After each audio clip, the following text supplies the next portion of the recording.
মানে রিড করতে চাই। আপনি কলিজা চিরা কথা বলছেন, কিন্তু আমরা কিন্তু আর অশ্লীল, আপনি তো আপনার ব্যাপারে তো কথা আছে। বক্তব্য দিয়েছি, অশ্লীল বলা যাবে না, এটা খুবই আপত্তিকর শব্দ। অশ্লীল কথাটা খুবই আপেক্ষিক, কোনটা শ্লীল কোনটা অশ্লীল।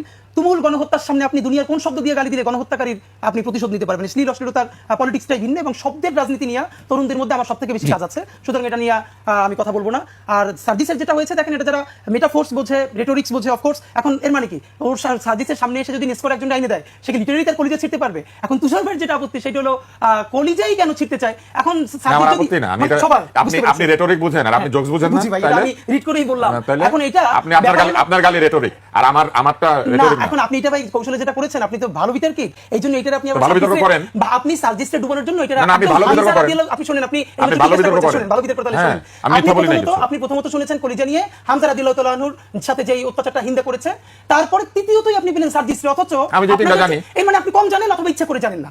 কারণ আমি অন্তত এই আপনি তো আপনার হাঁটুর বয়সের বাচ্চা, সেই হিসাবে আমি অন্তত বহু পলিটিক্যাল রেটরিক শুনেছি কলিজা ছিঁড়ে ফেলা হবে, মানে এটা কি ভালো, আমি সেটা বলছি না, কিন্তু ফ্রেমিংটা হলো তুষার ভাইয়ের মতো বিদগ্ধ মানুষ যখন হামজা রাদিয়াল্লাহু তাআলা আনহুর সাথে যেটা ঘটেছে হিন্দা করেছে, এইটার সাথে যখন সার্জিসের বক্তব্য রিলেট করে, দেখেন আমি সার্জিসের বাইরে আপনি বক্তব্যটা ভালো না মন্দ সেটা বলেন, আমি সেটা বলতেছি ভাই। আপনি আমার সমালোচনা করতে কেন আসেন নাই? আমি আপনার সমালোচনা করতে আসছি এবং আমি প্রশ্ন আপনি আমার সমালোচনা নিতে পারবেন না, আপনি আমার হাঁটুর বয়সে দিকে করছেন না। শুনেন, আপনি করেন, দেখেন আমি হাঁটুর বয়সী না, আপনি যদি আরো ছোট বয়সী হয় আপনি তুমুল সমালোচনা করেন, আমি সেইটার উত্তরটা দিতে পারি কিনা। আমি তো কোথাও চুরি কইরা এখানে আসি না যে আমারে প্লিজ এইটা বললেন না আমি ক্ষমা চাবো, বরং আমি যেটা বলবো সেটা তো সবাই আপনি নিতে পারবেন না।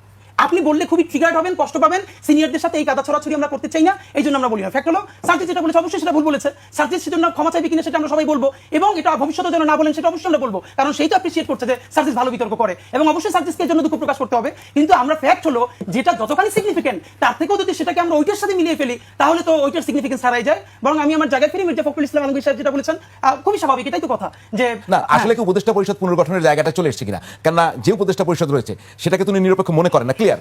আপনি যদি খুব সংক্ষেপে দিতেন, বলে প্রধান উপদেষ্টাকে নিরপেক্ষ থাকতে হবে, তারও নিরপেক্ষ, আর উপদেষ্টা পরিষদ নিরপেক্ষ ব্যক্তিদের নিয়ে গঠন করতে হবে। দ্যাট মিনস এই উপদেষ্টা পরিষদ নিরপেক্ষ না, এটা ক্লিয়ার হয়ে গেছে। তাহলে কি উপদেষ্টা পরিষদ গঠন নতুন করে গঠনের ইঙ্গিত দিচ্ছেন কিনা, খুব সংক্ষেপে বলবেন। ব্যাপারটা হলো এর পরেও ধরেন এই যে উপদেষ্টা পরিষদটা, এখানে তো বিএনপি ইনপুট দিয়েছে, জামাত ইসলাম ইনপুট দিয়েছে, সবাই দিয়েছে, তাহলে পরবর্তী যেটা নিরপেক্ষ হবে, নিরপেক্ষ কথাটা তো খুবই ভেইগ, এটা কনক্রিট কিছু না। এখন ধরেন যেটাকে বিএনপি শতভাগ নিরপেক্ষ বলবে, জামাত বা এনসিপি সেটাকে আবার নিরপেক্ষ বলবে, মানে কার দৃষ্টিতে নিরপেক্ষ হতে হবে অথবা কার কাছে পরীক্ষা দিয়ে আপনি নিরপেক্ষ। দেখেন ব্যক্তির নিরপেক্ষ হওয়া দরকার না, নিরপেক্ষ হলো তার কাজটা, যে কোনো ব্যক্তি। তাহলে এই উপদেষ্টা পরিষদ ঠিক আছে না, এটা তো আমি বলছি না, এই উপদেষ্টা পরিষদের মধ্যে অনেক সমস্যা আছে, এবং আপনি যখন ইলেকশনে যাবেন, আপনি যখন ইলেকশনে রুটিন ওয়ার্ক শুরু করবেন, তখন কি এত উপদেষ্টা দরকার আছে? এতগুলো মন্ত্রণালয় ফাংশন করবে, তত্ত্বাবধায়কের মুখটা কি 10-12 জন দিয়ে তারপর সেটাকে কমিয়ে ইলেকশনকে ফোকাস করে, বাট সেজন্য তফসিলে যখন যাবে এটা তো করতে হবে। তুষারের কাছে আসছি এই বিষয়ে, এবং আপনি যদি ওই বিষয়ে কথা বলতে চান আপনি বলতে পারেন।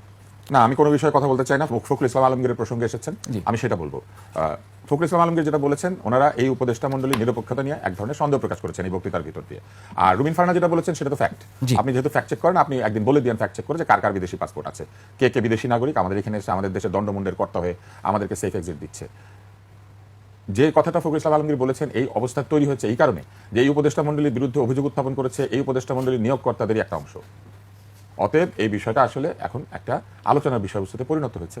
দ্বিতীয়ত, এই উপদেষ্টাদের মধ্যে অনেকেই আছেন যারা প্রকাশ্যে অথবা অপ্রকাশ্যে একাধিক রাজনৈতিক দলের সঙ্গে মেলামেশা করেন, সেগুলোর ভিডিও এসেছে, সেগুলোর ছবি এসেছে। অতএব তারাই যদি ক্ষমতায় থেকে নির্বাচন করেন উপদেষ্টা থেকে, তাহলে এখানেও প্রশ্ন আসবে যে এক ধরনের সিম্প্যাথাইজার এই উপদেষ্টা মণ্ডলীর মধ্যে আছেন, তাহলে তাদেরকে তো অবশ্যই নির্বাচনের আগে হয় এক ধরনের নিরপেক্ষ জায়গায় চলে যেতে হবে, অথবা তারা নিজেরা যদি নির্বাচন করেন পদত্যাগ করে নির্বাচনে চলে আসতে হবে, তাহলে আর কোনো সমস্যা থাকে না। আরো একটি বিষয় আছে, সেটি হচ্ছে যে প্রধান উপদেষ্টা কি আসলে এই নিজের উপদেষ্টা মণ্ডলী নিজে তৈরি করেছিলেন?